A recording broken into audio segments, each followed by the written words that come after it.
Batisi TV, lawan Rashipi daka Frank Yamaha, the Maxi Sports Scooter Aerox 155. Ringkat bakanet foodish, ordar mapi, nginwan ramani, hakir dobyeng jompi. Laingot ki beriu gilamen saw, hadir magawai ke skuti bamla itu syu, yo number plate, bar ke motorbike kepada yo number ML05N8851.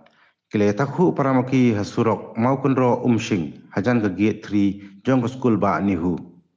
Kani kalaja kapor khatwai BJA, hakami chpotrik naiwing arja arfuar, kaba arngot ki basyong hakaskuti, kidang mi na ke gate 3, jong ke skul ba nihu. Hanai tang supaya surok ba unongnya jong ke motorbike ubalapan hairstyle ba. Ulalai tenra bet-bet ya ke skuti ba nang nepat kani ke motorbike kalalai tenra ya ke wei ke bos JNNURM. Kapa penyang harut surok kepada new number ML016813. Ya kilaingot ki pemensaw latip kerteng kum usan kli kupar karbani wan shan lingdo nonglait bat ke Yurika Pathau.